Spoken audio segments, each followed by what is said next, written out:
Hello, everybody. James Detroit. Thanks for tuning in. It's been a week, and boy, what a week has it. Oh, my goodness. Well, we finally figured out who Joe Biden wanted as his presidential running mate. Before we get into that, thank you for your time. Thank you for being a subscriber. Thank you for at least taking a moment to check this out. Hopefully, I give you some current events based on historical perspective. I see everything from a historical lens. I guess that's the both blessing and curse I have being a history major in college. Let's get to that. Kamala or Kamala, depending on if Joe Biden is saying Kamala, then it's an appropriate pronunciation. But if Tucker Carlson says Kamala, it's bigoted, sexist, racist, xenophobic, whatever. But it's Kamala, I believe. And so it is crazy, though, how the mainstream media wants to blow things up and make it unrealistic. So what does Kamala Harris believe in? The mainstream media says that she is a pragmatic centrist. Okay, they said it. I automatically question whether or not that's true, and let me get into some details here. According to GovTrust, it's a bipartisan. It just tells you how people vote on this. Kamala Harris is farther left than 97% of Democrats in the United States Senate, and that includes Bernie Sanders. I'm not for sure. I haven't found out who the one person is to the left of her, but she's not in the center. So you can say things, but how is it that you act in regards to it? And she has voted and supported legislation that is she is farther left than 97% of the senators. She supports decriminalizing illegal immigration. Again, my worldview is we're fortunate to be born in this country, and all of the immigrants that have come to this country through the front door, through the legal process, are hoping that we hold the standard, keep a standard for being a citizen in this country. She rejects building a wall on the southern border. And I just think about it. There was a debate about building that wall over $10 billion here or there, $5 billion, $20 billion. And Congress is throwing around trillions, that's with a T, trillions of dollars. Compared ICE to the KKK. Kamala Harris has compared ICE to the KKK, which is a disgrace because many of these people that are in the immigration customs enforcement, people getting up and going to work every single day, to compare it to the Democratic Party's answer to more suppression and Jim Crow on steroids. That's what the KKK was created by, Democrats. And you want to compare ICE to the KKK. Let's have a history lesson here, folks. Kamala supports government-run health care for all illegal immigrants. We can't afford that. That will bankrupt our country. She supports the elimination of private health care. And I know that it is suggested that the unions will support Biden and Harris. But I would ask my union brethren, how did that work out for you when Barack Obama took your vote? He gave you a promise that you'll get the same health care we do, bud, and then shit on you as soon as the Affordable Care Act, otherwise known as Obamacare, which did not take care of that union vote. Do you think that this is going to work out for you? It won't. Co-sponsor of the Green New Deal. That too. Any one of these things can and will bankrupt our country. But she believes in all of them. She is against energy independence, which right now we're in a good spot. I like paying $2.10 for gas here close to me. I know other people are paying under $2. She wants to repeal President Trump's tax cuts for the middle class. Here's the thing that really changed me in the early 90s when I kept hearing both the Democrats and the Republicans talking about tax. We're all about no new taxes for the middle class. We're all about taking care of the middle class. And you just keep creating systems that keep taking money away from the middle class. I'm in the middle class. You keep taking money away from me.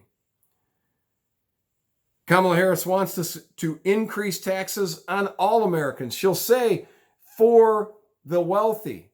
Guess what the wealthy have? They have attorneys and accountants that keep them finding loopholes, keep them from paying any increase in taxes. But guess who does not have access to all of that? The middle class. So when you raise taxes on only the wealthy, you're going to be raising taxes on us. Harris supports abortion, not just any abortion, supports abortion across the board. Wants to ban legal firearms. You've heard me say it before. I'll say it one more time on 3. I know of 3. It's probably more than that. But Barack Obama said something to this effect. I think everybody's in favor of common sense gun laws. I think automatic and semi-automatic weapons need to be banned. I think most of America's in agreement with that. So what we just relegated ourselves to is a single shot firearm. Now you may be watching this and think, well, I don't care about firearms. Well, more than half of the country does. And we continue to see that the party on the left wants to take all guns. And the last party that did that successfully, similar to what they're desiring to do, was 1936, and it was a country called Germany. Adolf Hitler proudly said, we now have 100% gun registration. Now watch us. And what did we see happen? Well, Hitler, which unfortunately our president has been compared to Hitler, which is a disgrace. Think about it. Hitler was responsible for just about 50% of the known population of Jews on the planet Earth at the time. The extermination of about 50%. And you want to compare our current president to Mussolini or Hitler or Stalin? Oh, Stalin, yeah. He ran most of these programs for Russia. But you want to compare our president to that? This is what you want to give us. Also supports increasing regulations. Regulations or the deregulation of a lot of this. Again, I'm not in favor of big government. I'm in favor of free market capitalism, not this crony capitalism that Joe Biden and 5 of his family members, while he was vice president, became millionaires. How does that happen? She supports the war on the suburbs that Barack Obama started. I happen to live in the suburbs. I think I'm moving to the country. And yet, that war on the suburbs, it's going to be more taxes. It's going to be more regulations on how I live and what I can do. Harris also supports packing of the United States Supreme Court and supports eliminating the filibuster. Now, the 2 things I want to talk about here is the press used to actually be free and hold politicians accountable. And FDR threatened to pack the courts because he couldn't stand the fact that the free press at the time continuously asked him, why are you taking away American civil liberties? So I see a great similarity there. And as far as eliminating the filibuster, and Barack Obama had that eulogy that, was basically a political soapbox.